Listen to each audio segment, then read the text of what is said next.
믿음에 대한 착각들, 기도의 삶. 네. 우리가 특별히 오늘 기도의 삶에 대해서 보길 원합니다. 요즘 우리가 누가복음을 시작했죠. 누가복음을 시작해서 저도 이제 이렇게 어떻게 보면 매주 이렇게 누가복음을 좀 보고 묵상하면서 누가복음을 이렇게 좀 보고 연구하게 되면 이제 누가복음에서 이 누가가 사실은 어떤 이 연약한 자들, 세상의 루저들에게도 관심이 있지만 이 누가가 사실은 누가의 책, 누가복음과 사도행전을 기록할 때 그의 기록의 어떤 굉장히 중요한 키가 되는 포인트가 또 뭐냐면 바로 이제 성령과 기도에 대한 부분이에요.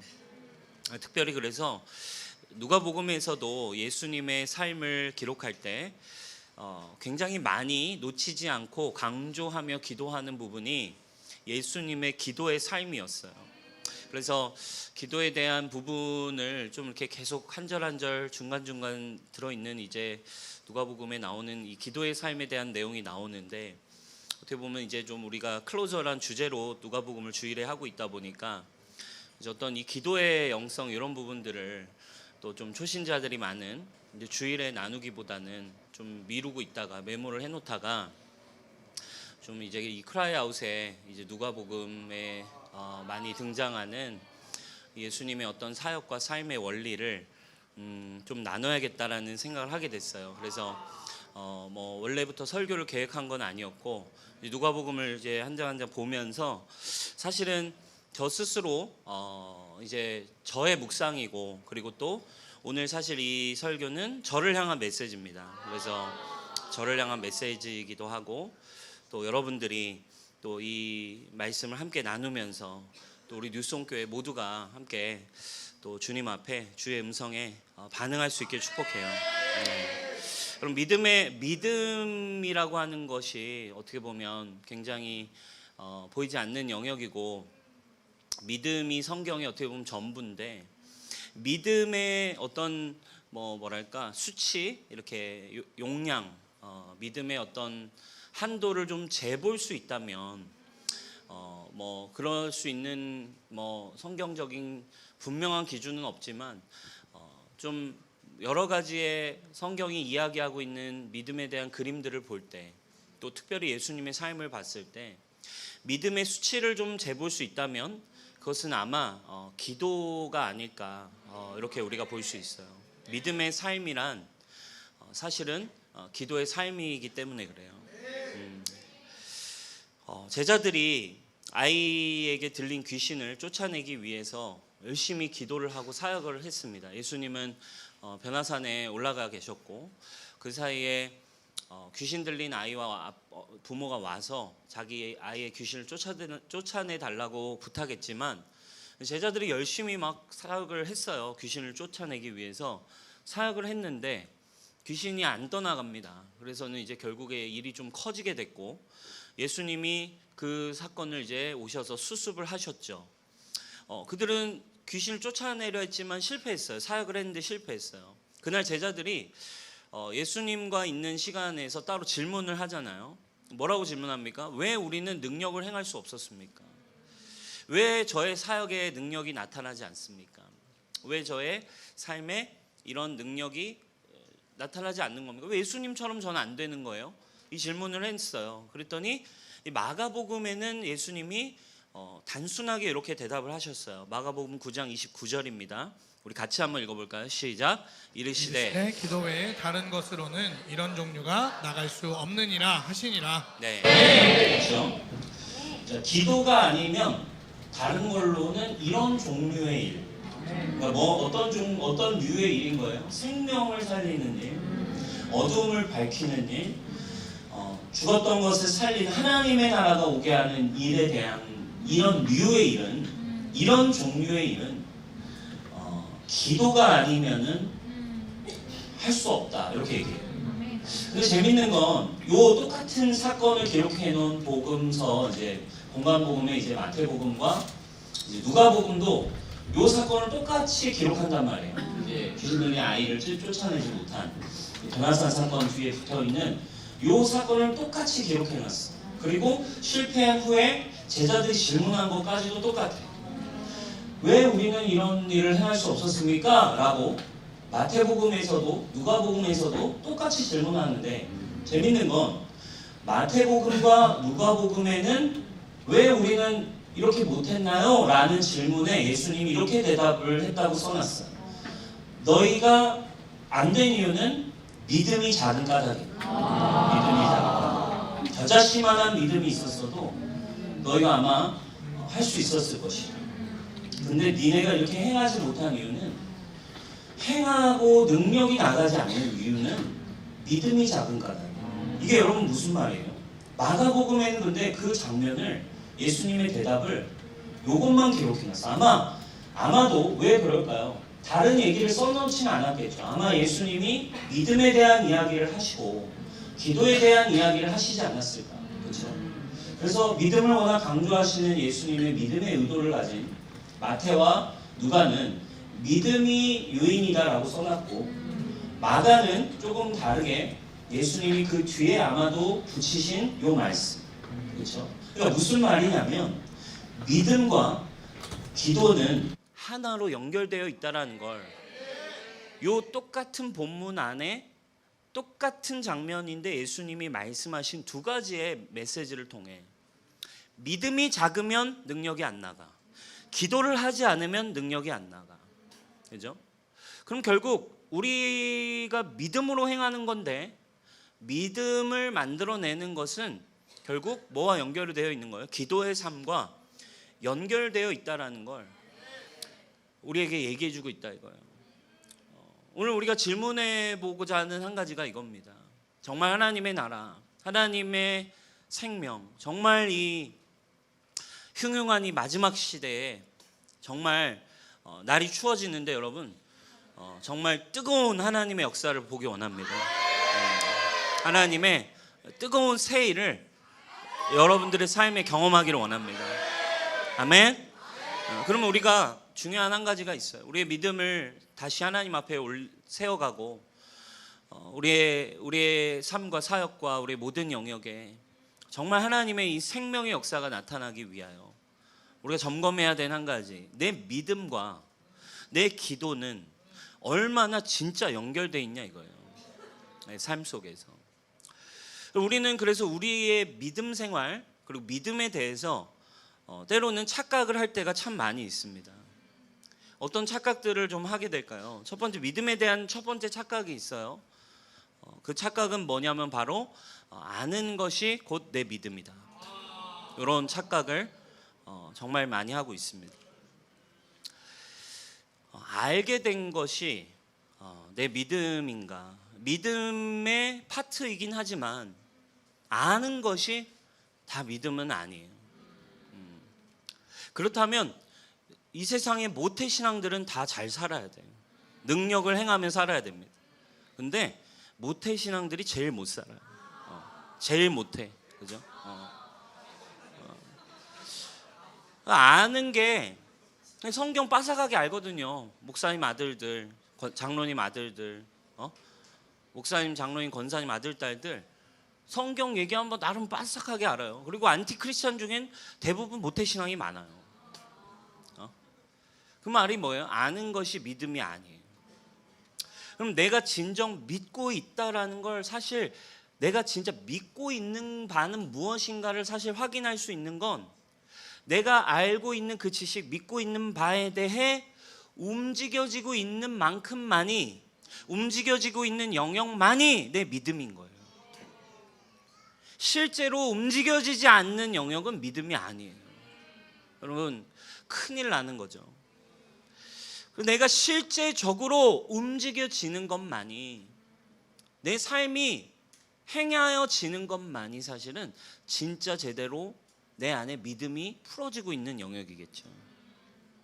그래서 기도를 지금 하고 있냐 안 하고 있냐는 굉장히 중요한, 그 사람의 현 주소를 나타내주는 굉장히 중요한 포인트예요. 기도의 삶이 지속되고 있는가 아닌가 라는 것이 그래서 너무너무 중요해요. 우리 교회에서 이제 이런 우리 뉴스홈교회는 이런 믿음에 대해서, 그리고 또 진리 안에서 자유케 되는 거, 우리의 마음을 보는 거, 복음에 대해서, 복음이 진짜 무엇인가, 이런 복음적인, 그리고 은혜와 율법에 대한, 그리고 내면에 대한, 정말 무엇이 참 진리를 따라 사는 삶인가에 대한 이런 영역을 저희 교회는 참 정말 많이 나눕니다. 그래서 어떻게 보면 우리 교회 와서 진짜 복음이 나를 정죄함 없다라고 말하게 됐을 때, 와, 정말 복음이 정말 나를 정죄함 없다라고, 정말 주님의 눈은, 나를 향한 눈은 정말 아버지의 눈, 정말 선하시고 기쁘기만 한 소식이구나라는 이 정말 정죄함 없는 이 예수님의 사랑과 하나님의 은혜를 누리게 됐을 때 많은 사람들이 정말 자유를 경험해요. 와, 진짜, 와, 하나님은 너무 정말 사랑이시구나, 하나님은 진짜 은혜이시구나. 그러고선 막 처음에는 못 믿죠. 진짜야? 막 정말 이거 진짜일까 막 이러면서 막 흔들리고 이러다가, 진짜 주님이 너는 be loved야, 진짜 넌 사랑받기 위해 태어났어, 은혜 안에서, 진리 안에서, 어떤 상황에서도 그리스도 안에 있는 자에게는 결코 정죄함이 없어. 막 이거를 계속 듣다 보면 그 안에서 정말로 어느 순간 깨닫게 될 때 누려지는 말할 수 없는 진짜 기쁨이 있죠. 그죠? 그 은혜가 있어요. 그리고 이제 진짜 더 이상 정죄함이 없구나, 이제 율법의 저주에서 내가 해방됐구나, 율법으로 나아갈 필요가 없다라는 것도 깨닫고, 하나님 같은 분은 없다라는 게 막 믿어져서, 이제 예수님과 같은 은혜의 하나님이, 예수님과 같은 분 없습니다, 이렇게 깨닫는데, 여기서 질문을 해보자 이거예요. 정죄함이 없다라는 복음을 들었을 때 나는 주님과 더 가까워졌는지, 아니면 죄에 대한 안심만이 남았는지, 뭐가 여러분에게 더 크십니까? 정죄함 없다, 주님은 진짜 그리스도 안에서 너를 새롭게 했다, 날마다 새로운 믿음이다, 날마다 새롭게 됐다, 진리 안에서 자유케 되는 오직 은혜, 오직 사랑밖에 없으신 이 놀라운 하나님의 사랑을 듣고, 와, 정말 믿기만 하면 이 은혜가 내 것이구나, 정말 정죄가 없구나라는 걸 듣고 자유해지고, 이런 사랑은 없어 하면서 맨날 찬양하고 했지만, 이 복음을 듣고 누렸을 때 주님을 더 사랑하게 됐냐 이거예요. 아니면 죄에 대한 안심이 커졌냐고요. 만약에 이 후자의 경우라면 주님과의 친밀함은 이 사람에겐 더 멀어질 거예요. 그렇죠? 어떻게 해도 어차피 주님 날 사랑해, 주님의 사랑은 그 정도로 끝나지 않아, 뭐 이 정도 죄에 대한 안심 수준으로 복음을 믿고 있기 때문에 그 지식인 거죠 사실은. 그죠? 그냥 마치 그런 거예요. 법을 좀 알게 된 거예요. 법을 좀 알게 돼서, 야, 내가 법 좀 아는데 이렇게 해도 안 걸려, 내가 법 좀 알게 됐거든, 이 정도 이렇게 해도 그 범주 안에서는 허용돼. 그러니까 이건 뭐예요? 믿음이 아니에요. 믿음이 아니고 그냥 지식이에요. 경건의 능력은 나타나지 않겠죠. 진리 안에서 자유케 됐다는 건 기도를 하지 않아도 된다는 뜻이 아니죠. 근데 어떤 사람들은 주님의 전적인 은혜의 복음을 듣고 난 뒤에 더 이상 그렇게 애써서 기도할 필요 없다라고 가르치는 사람들도 많아요. 왜 주님이 이미 네 안에 성령이 거하셨는데 왜 이렇게 크게 소리 질러? 네 안에 계신데 왜 멀리 계신 것처럼 주여 하냐고. 주여 하면 되지. 주님 하면 되지. 아버지 하면 들으시지. 저기 계신 것처럼 주여 해야 되냐고. 그래서 기도를 하지 않죠. 여러분 한번 그러면 반대로 생각해 보자고요. 새 언약을 가져오신 은혜이신 진리이신 길이고 생명이고 새 언약 자체이신 말씀이 육신이 되어 말씀과 믿음의 창시자이고 믿음을 완성시키신 예수님만큼, 내가 진리라고 하신 그분만큼 진리 안에 있어서 굳이 기도하지 않아도 된다 하면 기도를 절대 하지 않으셔야 했던 분은 한 분 계시죠. 누구예요? 예수님이에요. 그분 진리이니까, 그분 자체가 새 언약이니까, 그분 자체가 말씀이고, 그분 자체가 은혜와 진리가 충만하였더라. 그죠? 그분 존재 자체로 은혜와 진리가 충만하였어요. 말씀 그 자체셨어요. 그러면 그게 그걸로 그냥 믿음이라고 한다면, 기도와 그게 따로 간다라고 하면 기도를 안 하셔야 되는 분은 오직 예수님이에요. 근데 예수님의 삶은 어떠셨어요? 모든 순간마다 기도로 일관하셨어요. 왜냐하면 기도가 곧 그 믿음에 대한 핵심이었기 때문에, 믿음이라는 건 곧 관계였다는 걸 분명히 보여주고 계신 거예요. 믿음은 지식이 아니라 관계이기 때문에, 믿음은 지식이 아니라 연합이고 하나이기 때문에 그분은 믿음 자체이시고 믿음의 창시자이고 완성자이신 그분은 기도밖에 하지 않으신 거예요. 기도만을 추구하셨던 이유는 믿음이 지식과 법이 아니라 믿음은 관계이기 때문에. 아멘. 복음이 우리를 자유케 하면 할수록 결론은 어떻게 나와야 됩니까? 우리는 주님을 더 사랑하게 되는 거예요. 주님과 같은 분은 없습니다. 주님과 같이 아름다운 분은 없습니다. 세상의 어떤 사랑도 주님의 사랑을 흉내낼 수 없습니다. 세상의 어떤 자유도 주님이 주는 자유와는 바꿀 수 없습니다. 이게 경험되면 경험될수록 그분의 아름다움에, 그분을 사모하는 일에, 그분을 예배하는 일에, 그분을 기도하는 일에, 그분을 탐구하는 일에, 그분을 섬기는 일에, 그분의 눈이 있는 곳을 향하여 날마다 갈 수밖에 없는 거, 그것이 바로 기도와 예배의 삶인 거예요. 복음이 우리를 자유케 할수록 우리는 주님을 사랑하게 되는 것이, 그 핵심이 뭐가 있어요? 주님을 사랑하는 모양이 기도와 예배 아니겠어요? 그 가장 첫 번째 시작. 그 뒤에 영혼을 사랑하고 영혼들을 섬기고 이웃을 내 몸과 같이 사랑하는 일이 시작되겠죠. 그러나 주님의 사랑을 받고 주님과의 관계 안에 있을 때의 첫 번째 모양은 기도와 예배가 뜨거워진다는 거예요. 우리 뉴스홈교회 기도와 예배가 식지 않길 바래요. 기도와 예배가 뜨거워지길 바래요. 제가 우리 데스티니 시작한 사람들에게도 그래서 얘기했어요. 크라이아웃 나오라고. 주님을 알고 주님을 위해 사랑하겠다라고 결단해 어떻게 기도와 예배가 뜨거워지지 않을 수 있겠습니까? 시간이 지날수록 여러분 기도와 예배가 뜨거워지셔야 해요. 더 나의 영은 주님을 향해 반응하겠죠. 자, 율법적으로 매이는 기도를 하지 않을 뿐이지, 그렇죠? 매일 시간 지키고 막 내가 이렇게 해야겠다라는 율법에 올가매진 기도 생활을 안 할 뿐이지, 무시로 깨어서 언제라도 시간을 정해서도 언제라도 날마다라도 더 주님을 찾고 구하는 기도와 주님을 향한 예언적인 경배와 더 놀라운 예배가 풀어지는 것이죠. 여러분, 우리의 예배가 어떻습니까? 우리 뉴스홈교회 예배가 어떠냐 이거예요. 리더 여러분, 여러분의 지금 기도와 예배가 어떻습니까?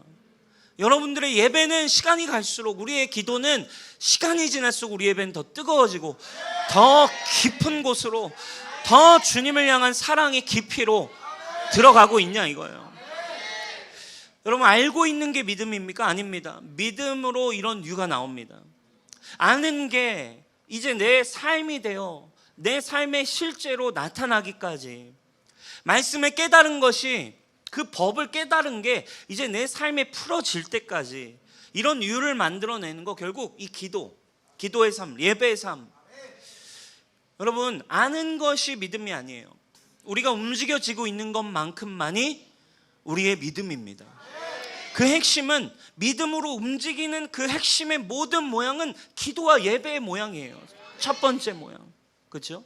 사역도 하고 영혼들을 섬기기도 하고 또 삶의 예배를 위해 여러분들의 삶의 최선도 다 하지만 다 무엇을 위해 하는데? 주의 영광을 위해, 주님과 연결되어서 주님의 사랑 안에서 해가는 거 아니에요?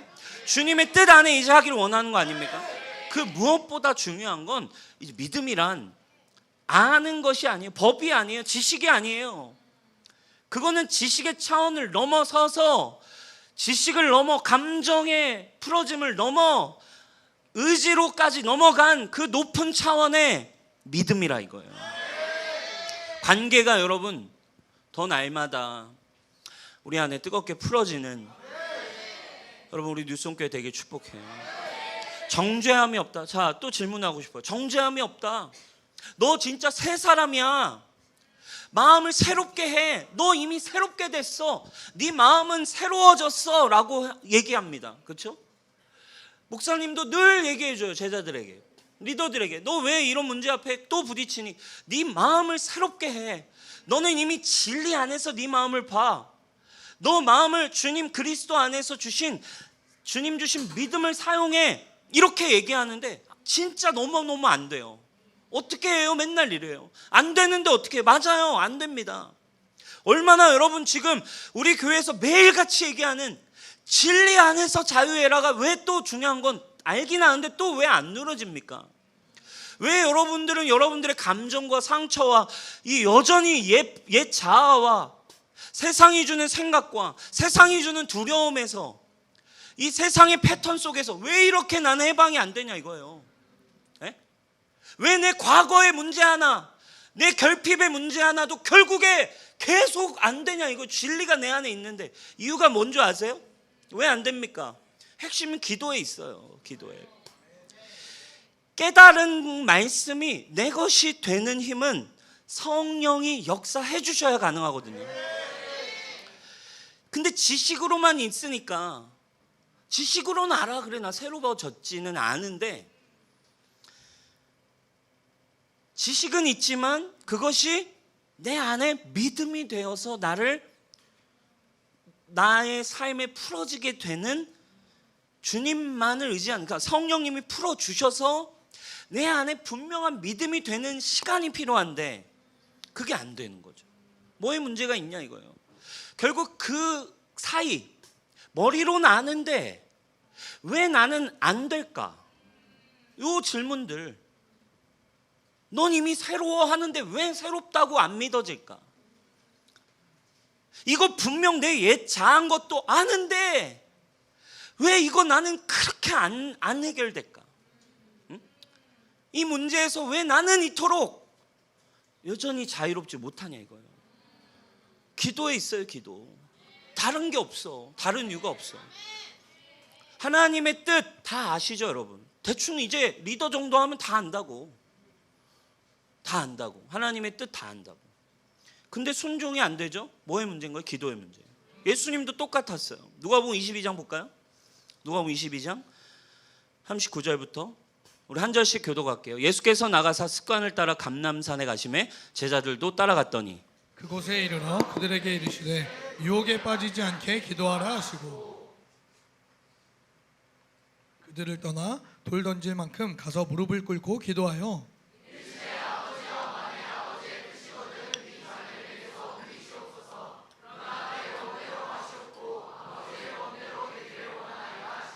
천사가 하늘로부터 예수께 나타나 힘을 더하더라.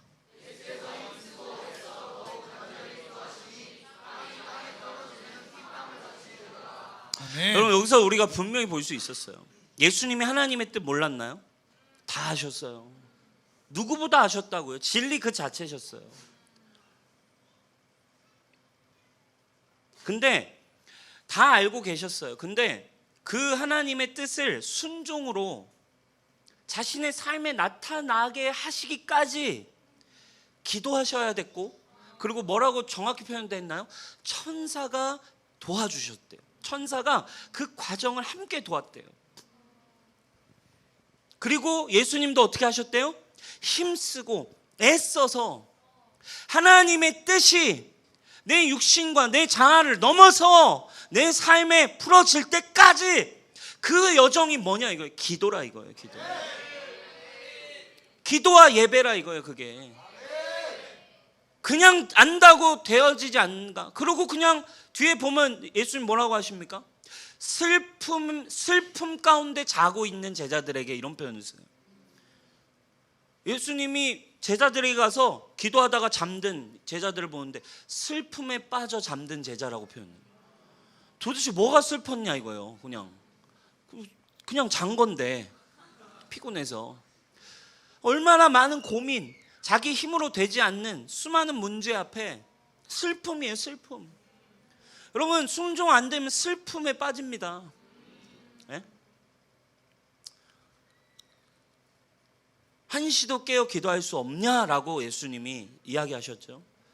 여러분이 아는 것이 정죄함 없어요. 당신은 이미 새로운 피조물이에요 했는데 안 됩니까? 그 상황만 오면 여러분 마음이 맨날 똑같은 도루묵이 돼서 맨날 똑같은 지점에 똑같은 말을 여러분 리더에게 하고 있습니까? 여러분 상황에다 얘기하고 있습니까? 다른 게 없어요. 성령의 도우심이 필요해요. 다 알고 있어요. 맞아요. 근데 아는 게 내게 되려면 죽었다라고 고백하지만 안 죽잖아요.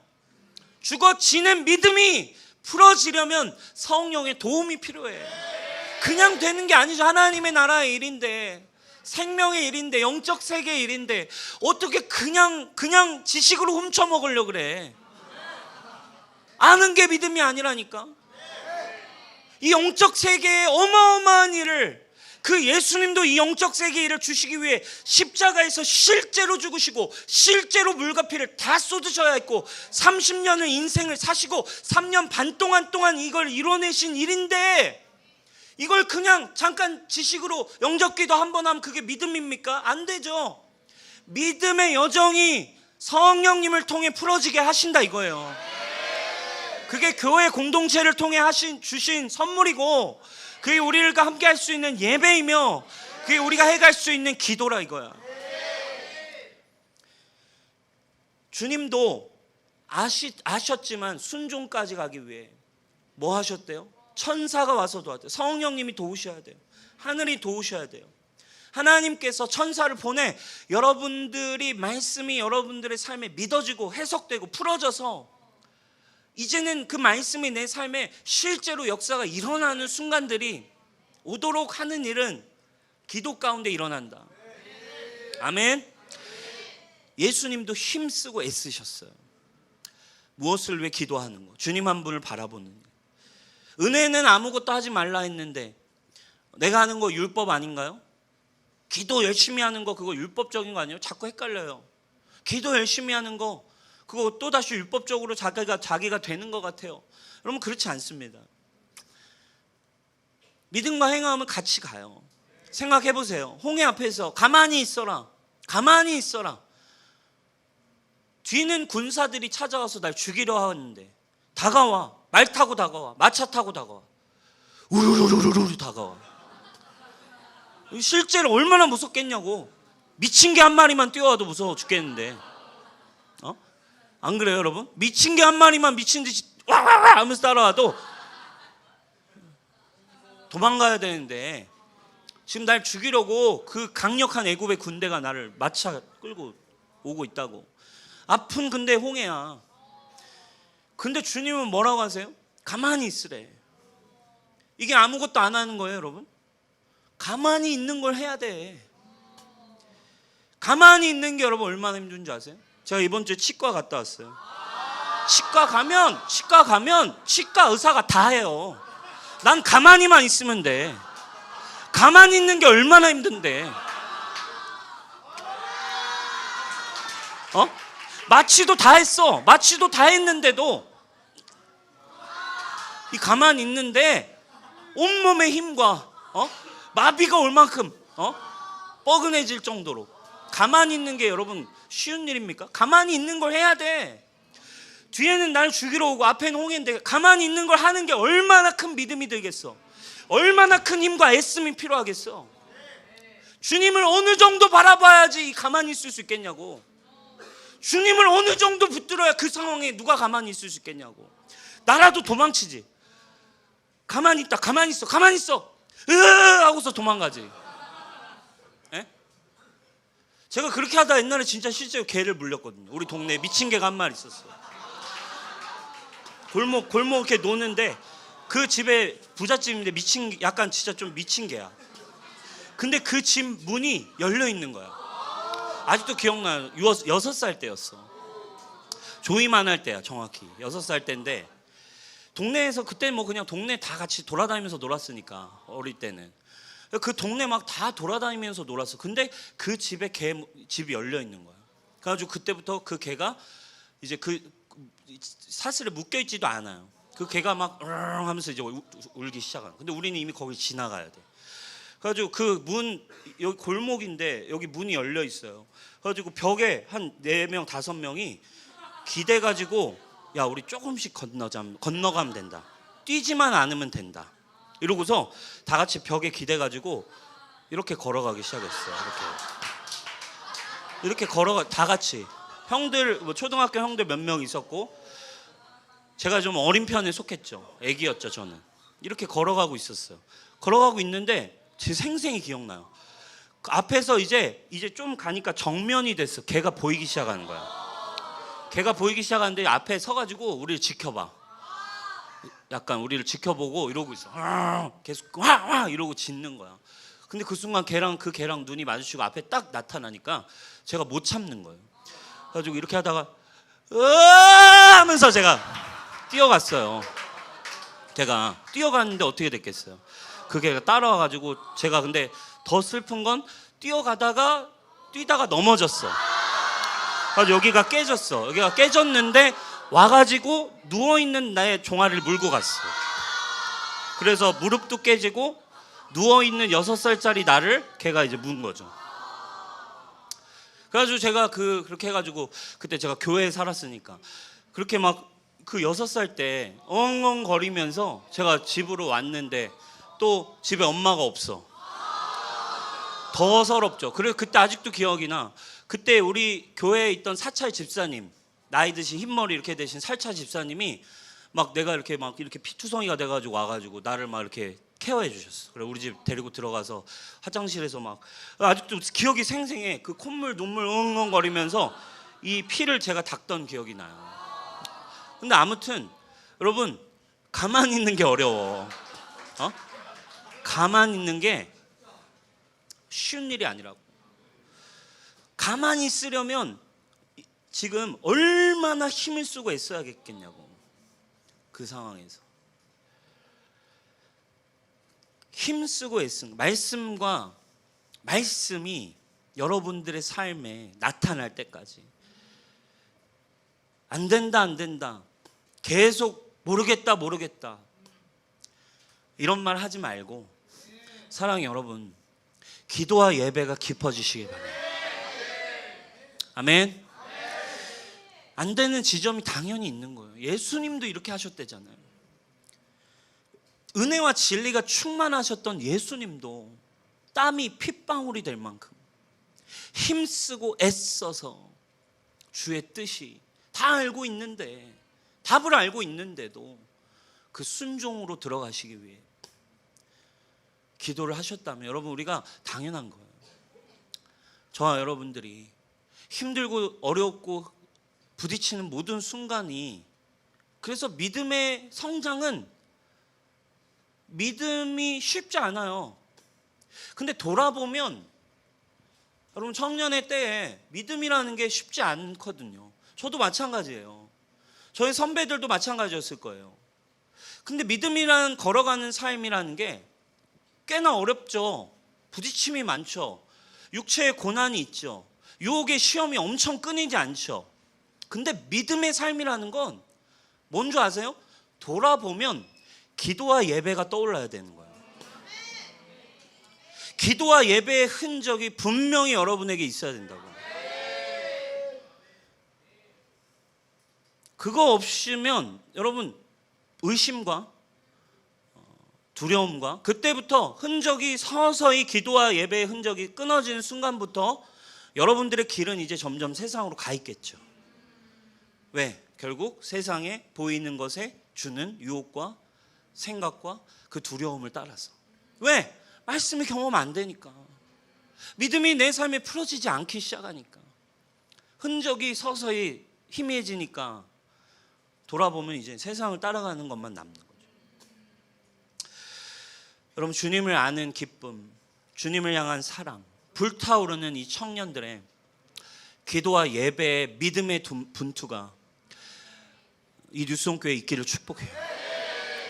기도의 향기가 끊이지 않길 바랍니다. 할렐루야. 천사들이 기도를 함께 돕는 게 실제적인 거예요. 그죠? 예수님이 기도하실 때 천사들이 와서 도왔대요. 왜? 기도에, 여러분 요한계시록 요즘 보고 있잖아요. 기도의 향기를, 기도는 향기가 되어 천사들이 운반하여서 보좌에 피어지는 향기가 된대요. 기도가 시작될 때 천사들이 기도를 운반합니다. 그리고 성령을 통해 도움이 시작돼요.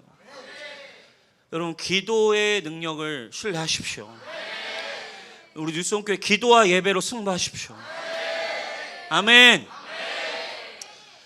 두 번째, 어떤 착각이 있습니까? 아는 것이 내 믿음. 두 번째는, 믿음에 대한 착각은 사역이 곧 내 믿음이다. 사역을 하고 있는 게 내 믿음이라고 착각할 수 있는 거예요. 사역은 늘 얘기합니다. 믿음 없어도 할 수 있어요. 그죠? 여기 뭐 실용음악 전공자들이 뭐 베이스 전공자인데 베이스 띵까띵까 몇 번 하는 거, 그 믿음이 필요합니까?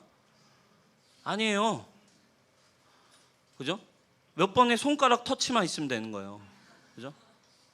까딱까딱까딱 하면 되는 거죠. 응? 여러분, 사역을 하는 게 믿음이 아니에요. 제자들도 어쩌면 착각을 했던 것 같아요. 어느새 사역도 했고 예수님과 함께 다니면서 예수님이 하시는 거, 예수님은 곧잘 잘 쫓아내셨잖아. 그리고 예수님이 우리를 파송하셔서 그렇게 사역도 했고, 예수님과 같이 다니면서 예수님 옆에서 사역하는 걸 보고 또 예수님 하는 걸 보면서 예수님 하시는 게 곧 내 믿음이라고 착각을 했을 수 있어요. 그래서 막상 예수님 없이 자기들만 남아서 예수님이랑 막상 똑같이 해봤는데 우리에겐 이런 종류가 안 나오는 거죠. 우린 착각할 수 있어요. 매일 교회도 오고 매일 사역도 하기 때문에, 매일 영혼도 챙기면서 셀 모임도 하고 사생 만남도 하고 뭐 다 하기 때문에 이게 내 믿음이다라고 착각할 수 있어요. 목사님도 그래요. 목사님도 뉴스홈교회에서 함께 하고 있으니까 이 뉴스홈교회가 하고 있는 모든 열매와 분위기가 내 믿음처럼 보일 수 있어요. 뉴스홈교회가 행하고 있는, 돌파하고 있는 게 마치 내 믿음인 것처럼 생각이 들 수 있다고요. 사역을 뭐 많이 했습니까? 사역을 자기가 좀 해봤다라는 경험이 그게 내 믿음이라고 생각할 수 있는 거죠. 근데 사람은 그래요. 문제는 그거예요. 사역이 곧 내 믿음이다라고 착각되는 이유 중 하나는, 사역이 많이 펼쳐지면 기도의 시간이 줄기 시작해요. 왜? 사역이 곧 내 믿음이니까. 열매가 막 더 많아지면 기도를 쉬기가 쉬운 거죠. 그건 어쩌면 영성이 아닐 수 있는 거죠. 믿음이 아닐 가능성이 높아요. 왜? 열매는 이루어 놓은 것들, 보여지는 것들은 다 보이는 것들이거든요. 그러면 이루어 놓은 것과 관계없이, 사역이 잘 되고 바빠진 것과 관계없이 믿음은 뭐예요? 나는 주님과의 관계가 어떤가?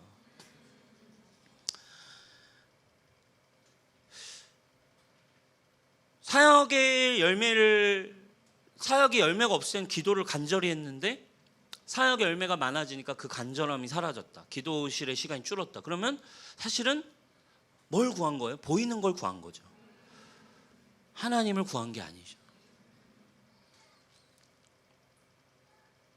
원하는 것이 오직 하나님 한 분인가가 점검되는 지점이겠죠. 다윗이 원하던 한 가지는, 그는 전쟁에서 승리하고 이름이 올라가고 더 많은 일이 생기고 더 많은 것을 정말 많이 누리는 왕이었지만, 다윗이 고백한 한 가지, 내가 유일하게 원하는 한 가지는 당신의 아름다움을 구하는 것. 그게 하나님 마음에 쏙 들었어요. 그분과의 관계 자체를 원띵으로 삼은 거. 내가 잘 됐든 내가 잘 안 됐든 열매가 있든 없든 고난 광야 가운데 있든 궁궐 가운데 있든 사역의 열매가 있든 사역이 잘 풀어지든 관계없이 다윗이 추구한 한 가지는 원띵이었다고. 그의 삶이 하나님과의 관계의 진실성을 잘 반영해 주는 거죠. 그는 어느새 어떻게 됐어요? 사역과 삶과 이 유대 왕국이 강력해지면서 그가 이뤄놓은 것들로 다윗도 어느새 만족됐죠. 그리고 그것을 자기가 받아들이기 시작했을 때 하나님 한 분을 구하는 삶을 멈췄어요. 그리고 열왕기하 11장 가면 전쟁이 여전히 치열한 가운데 다윗은 예루살렘에 홀로 머물렀고 그곳에서 예배를 한 게 아니에요. 그 다음 절에 저녁 때쯤에 잠에서 깼다라고 나와요. 잠자고 그냥 있었던 거예요. 계속 자고 늘어지는 삶을 살다가 저녁 즈음에 깨서 왕궁 성벽을 거니는데 거기서 이제 밧세바를 만나는 거죠. 치열한 예배와 기도의 자리, 원띵의 자리에서 다윗이 멀어진 순간 사역은 어마어마해졌고 왕국도 어마어마해졌고 열매도 어마어마하고 다윗 왕국 어마어마한 하나님의 축복과 임재가 막 가득해졌음에도 그의 중심의 원띵이 사라졌어요. 그래서 그는 다른 것으로 이제 자신의 영혼을 채우려고 시작합니다. 치명적인 죄를 얻게 돼요.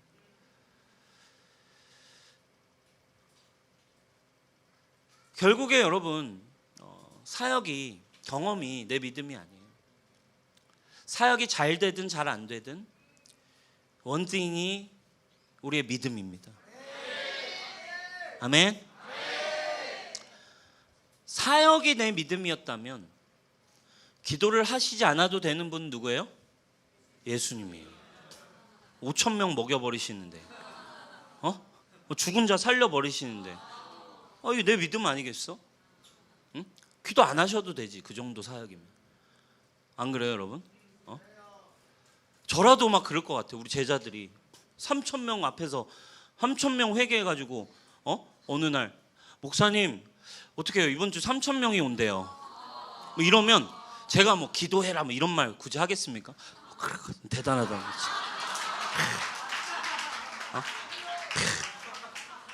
너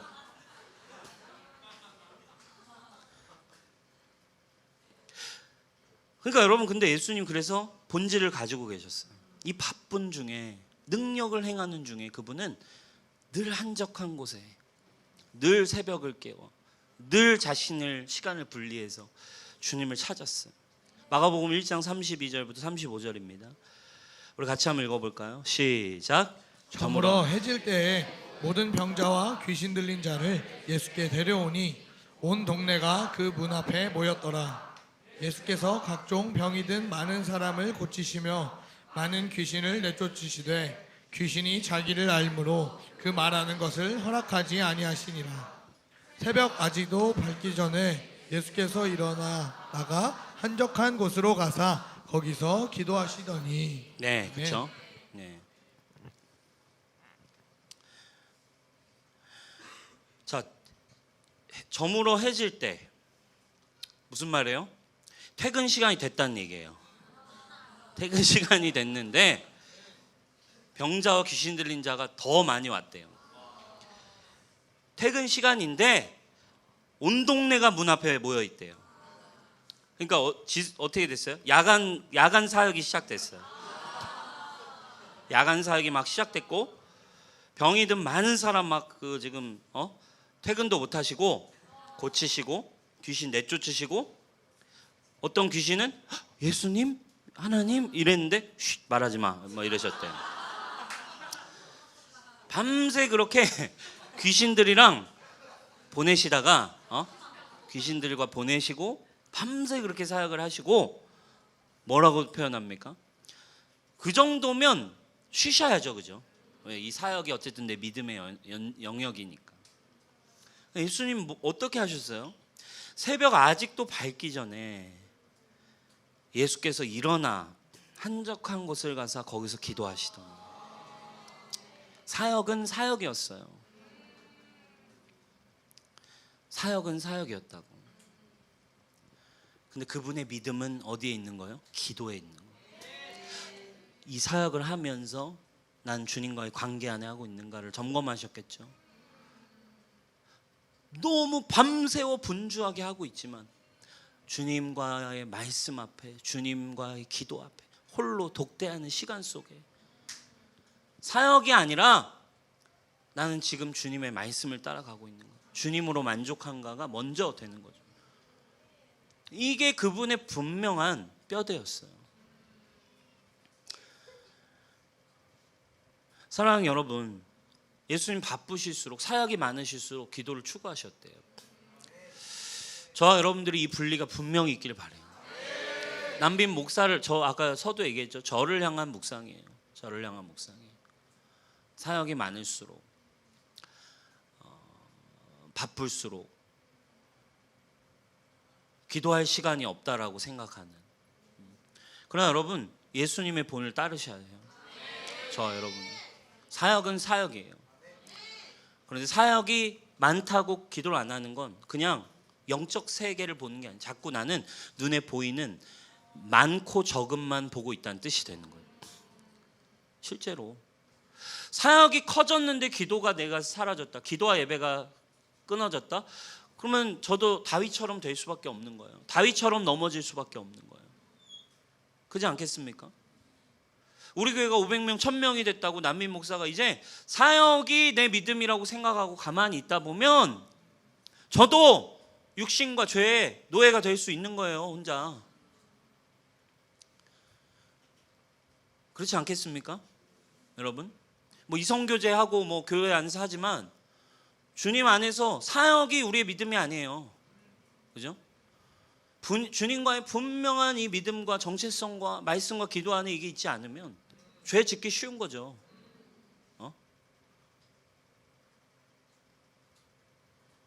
사랑하는 여러분, 어떻게 우리가 롱런할 수 있겠어요? 남빈 목사가 어떻게 롱런할 수 있겠습니까?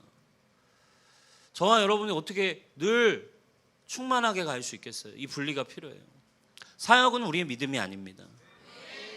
사역이 잘 돼도 잘 안 돼도 주님으로 만족하십시오. 아멘. 그러면 주님이 더하여 주실 거예요. 능력과 생명을 여러분들의 삶을 통해 부어주시겠죠. 아멘. 마지막, 믿음에 대한 착각 뭐예요? 기도 없이도 승리한다는 믿음.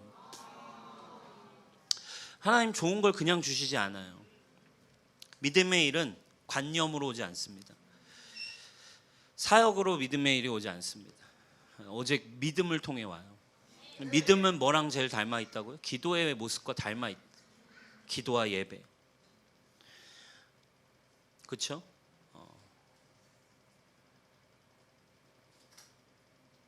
그 순간들마다 기도하지 않아도 된다는 믿음.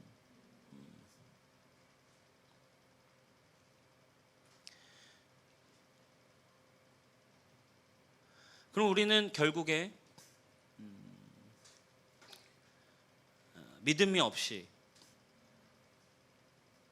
분주함 속에 그리고 나의 능력, 그렇죠? 어느새 나의 능력과 내 경험과 나의 명성과 사람들이 주는 인정으로 그게 승리라고 자꾸 착각하는 거죠. 사람들이 잘했다 해주면 승리감이 와. 근데 사람들이 아무도 인정을 안 해. 그럼 뭔가 패배감이 와. 이게 믿음이냐 이거예요? 아니죠. 믿음은 뭐예요? 영적 세계에 있는 거예요. 아멘? 자, 번성은 뭐예요? 우리 옛날에도 여러 번 얘기했잖아요. 부흥은 뭐예요? 부흥은 이미 부흥을 느끼고 있는 사람에게만 오는 거예요. 믿음의 영역이어서. 부흥이 이미 믿음의 눈으로 말씀으로 믿음의 세계에 왔기 때문에 보이는 것과 관계없이 늘 기쁘다고. 보이는 것과 관계없이 흥분이 되어 있어요. 그게 믿음이고 승리죠. 근데 자꾸 보이는 상황과 사람들의 인정과 내 능력이 승리라고 착각할 수밖에 없죠. 예수님은 오히려 그래서 높아지고 사람들이 주목하고 사람들이 막 인기 있게 해가는 그 순간을 경계하시고 오히려 기도하러 가셨어요. 누가복음 5장입니다. 5장 15절 16절 우리 같이 한번 읽어볼까요? 시작. 예수의 소문이 더욱 퍼짐에 수많은 무리가 말씀을 듣고 자기 병도 고침을 받고자 하여 모여오되 예수는 물러가사 한적한 곳에서 기도하시니라. 네. 아멘. 소문이 더욱 퍼져갈 때, 막 수많은 사람이 올 때, 주님은 그런 순간마다 다시 기도로 자신을 충전하셨어요.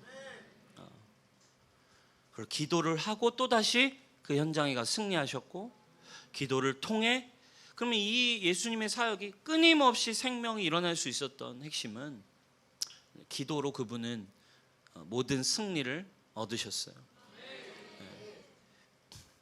그리고 주님으로부터 오는 것 외에, 믿음으로 오는 것 외에 다른 데서 승리감과 성취감과 다른 어떤 것을 취하려고 하시지 않았다는 거예요. 이게 중요한 포인트인 것 같아요. 기도는 그런 삶이에요. 기도한다는 건 오직 내 모든 만족과 내 모든 고백을 여호와 하나님 당신 한 분으로부터 모든 축복도 오며 예수님 당신이 나의 사랑의 이유이며 예수님 당신만이 나의 유일한 사랑의 대상이며 수많은 상황, 수많은 눈에 보이는 평가, 수많은 유혹, 수많은 재정, 수많은 고민, 수많은 상황 앞에서 언제나 승리는 예수님, 하나님 당신으로부터 옵니다. 이걸 확인하는 것이 날마다 기도였다고요. 요한복음 6장입니다. 오병이어를 거두신 뒤에 예수님이 어떻게 하시는지 보세요. 자, 6장 13절, 14절, 15절입니다. 시작. 이에 거두니 보리떡 5개로 먹고 남은 조각이 12바구니에 찼더라. 그 사람들이 예수께서 행하신 이 표적을 보고 말하되 이는 참으로 세상에 오실 그 선지자라 하더라. 그러므로 예수께서 그들이 와서 자기를 억지로 붙들어 임금으로 삼으려는 줄 아시고 다시 혼자 산으로 떠나가시니라. 오병이어 5,000명을 먹이시니까 이건 뭐 완전 난리가 난 거예요. 그러니까 사람들의 이 어마어마한, 그러니까 일단 5,000명이라는 파급력이 일단 뭐 쉽게 얘기하면 구독자가 뭐 몇백만이 된 거죠. 파급력 자체가 이제는 뭐 이건 어마어마해졌는데 그들을 다 먹였다. 그러니까 사람들이요 난리가 났어요. 이건 완전 메시아인 것도 분명하고, 야 이분이라면 로마 이길 수 있겠다. 그러니까 뭘로 삼으려고? 임금으로 삼으려고. 막 분위기가 예수 막 이러면서 와 우리의 왕이 왕 막 이러면서 막 노래를 부르고 뭐 난리가 났겠죠. 그 순간 예수님이 그냥 산으로 떠나가셨어요. 그 장면을 마가복음엔 또 이렇게 기록하고 있어요. 정확하게 표현합니다. 목적을 분명히 해요. 6장 46절 시작. 무리를 작별하신 후에 기도하러 산으로 가시니라. 뭐하러? 기도하러. 높아지는 순간, 인기 얻으려고 하는 순간, 보이는 것으로 승리감에 도취될 수 있는 순간, 하나님은 나의 승리는 하나님께 있지. 내 승리감은 이게 아니지.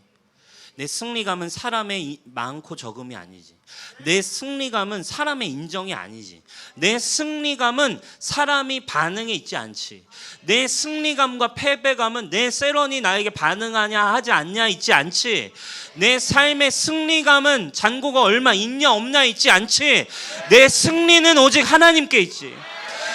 내 모든 승리와 능력은 하나님 안에 있지. 나의 모든 약속의 성취는 하나님으로부터 오는 거지. 일희일비하는 이 상황에 내 승리가 있지 않지. 할렐루야. 중요한 순간마다 주님 기도하셨어요. 사랑하는 여러분, 우리의 믿음을 점검하기 원합니다. 아는 게 왜 이렇게 내겐 안 나타날까요? 믿음은 기도에 있습니다. 사역은 많지만 나는 왜 점점 다른 데서 자꾸 채워야 될 것 같은 느낌이 들까요? 사역을 할수록 자꾸 왜 외로움을 느낄까요? 그죠? 이만하면 됐지. 제가 그랬어요. 꼭 25살 딱 되고 신학생하고 25살 딱 됐을 때 이만하면 이제 됐지. 사역 너무 열심히 했거든요. 이제 이만하면 됐지. 이제 왜 여자친구를 만나야지. 이런 생각이 제 마음에 막 생기는 거죠. 착각이죠. 착각. 믿음에 대한 착각. 승리가 보이는 것, 상황과 인정과 모든 거에 있다라는 착각. 기도 없이도 승리가 가능하다라는 착각. 사랑하는 여러분, 이걸 우리가 경계하고 예수님의 본으로 이 누가복음 예수님의 삶 속에서 보여주시는 온전한 믿음, 예수님과 뿌리를 내린 믿음은 지식이 아니고, 믿음은 아는 것도 아니고, 믿음은 그분의 뿌리를 내리는 것, 그분과 연결되는 것. 나의 믿음은 사역과 경험과 내 열매들에 있지 않고 내 믿음의 근간은 원띵에 있는 것. 여러분, 이게 우리 뉴송의 이 가을에 새롭게 시작되기를 주님의 이름으로 축복합니다. 네. 우리 같이 좀 이제 기도했으면 좋겠어요. 아무튼 요 메시지는 이제 누가복음 계속 보면서 묵상하면서 저에게 주신 하나님의 메시지였어요. 개인적으로. 그리고 제가 요즘 고민한 한 가지였던 거는 설교 준비가 너무 힘든 거예요. 설교 준비가. 진짜 설교 준비가 너무너무 힘든 거죠. 뭔가 이렇게. 그럼 이거는 뭐 책을 더 봐야 되는 것도 아니고 막 이런 생각도 드는 거죠. 좀 내가 이제 너무 이제 사역을 너무 이렇게 하면서 많이 해서 뭔가 이제 내가 고갈됐나? 이제 좀 새로운 또 배움이 필요한가? 뭐 이제 뭐 공부를 좀 해야 되나? 뭐 이런 생각도 해보고 뭘 좀 더 해야 내가 이렇게 좀 할 수 있을까? 막 이제 고민이 되고 너무 괴로운 거예요. 이 설교에 대한 부담이. 근데 이제 이 누가복음을 보면서 깨달은 한 가지는 그거였어요. 저도 마찬가지고 저의 삶에도 주님을 향한 원띵이 필요한 거죠. 원띵. 기도와 예배의 삶. 이거 없으면 무기력해지는 거예요. 이거 없으면 고민은 커집니다. 고난은 끊이지 않을 거예요. 우리는 착각하죠. 지금이 제일 어려워. 지금이 제일 고비야. 지금 진짜 이것만 잘 넘으면. 완벽한 착각 아닙니까? 그죠? 그랬던 적이 있나요? 언제나 주기를 가지고 상황은 우리를 가만히 내버려 두지 않죠.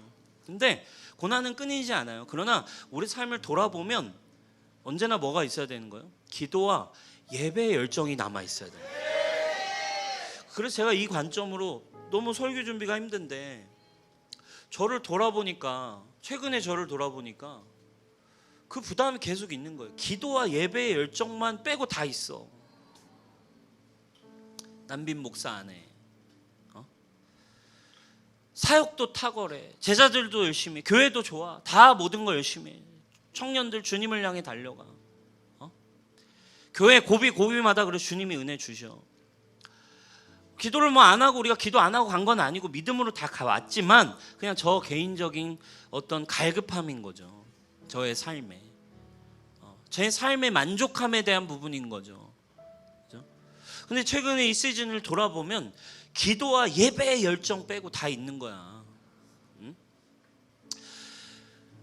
그러면 여러분 위험한 거죠. 소망이 없는 거죠. 기쁨이 없는 거죠. 의미가 없는 거죠. 지금은 버틸 수 있겠지만 사역이 더 커지고 더 적이 된 순간이 오면 완전히 곤두박질 칠 수밖에 없는 순간이 오겠죠. 왜? 내가 목사니까 많이 알지 않겠어요? 내가 아는 게 내 믿음이라고 생각하고 사역 커지니까 좋지 않겠어요? 뉴스송교회 커지니까 사역이 내 믿음이라고 착각하고 경험 많아졌잖아요. 이제 사역 경험 많거든요. 사람 좀만 대화해보면 어떤 얘기해주면 마음이 새로워질지 너무 잘 알거든요. 경험이 내 믿음이라고 착각하니까. 상황은 되겠지만 그건 제 믿음이 아니에요. 주님과의 관계가 아니다 이 말이에요. 그러면 어느 순간 저는 공허해지겠죠. 그죠? 남빈 목사가 넘어지겠죠. 그러면 교회는 또 어려워지지 않겠어요? 그죠? 상황이 어떻게 될지 모르죠. 이건 저의 얘기지만 여러분도 똑같은 거예요. 부담과 책임감이 적을 뿐이지 지금 여러분들 하나님과의 관계에서 진짜 자꾸 승리를 보이는 걸로 취하려고 하고 믿음을 자꾸 열매라고 착각하고 알고 있는 게 내가 믿음을 갖고 있다라고 착각하면 여러분 이건 세상과 우리가 다를 바 없는 공동체가 됩니다. 그러나 여러분 세상과 다를 수 있는, 그러니까 모양은 다 같을 수 있어요. 돈도 벌어야 되고 먹고 살기도 하고 먹는 것도 똑같이 먹고 옷도 입고 나이도 들고 자녀도 키우고 사역도 하고 주님을 위해 걸어가고, 그렇죠?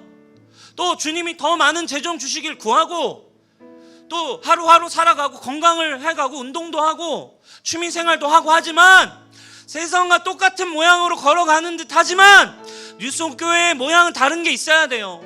우리의 모양 돌아보는 우리의 삶의 여정에 기도와 예배의 불꽃이 주님을 향하여 일어날 수 있게, 저를 포함한 이 교회 누구라도 우리의 여정에 주님을 향한 기도와 예배의 불꽃이, 누구 때문이 아니라 사람 때문이 아니라 상황 때문이 아니라 기도와 예배의 불꽃이 주님 앞에 불타오를 수 있기를, 원띵하는 예배자들이 일어나기를, 디보션에 천사들의 임재가 있기를, 할렐루야.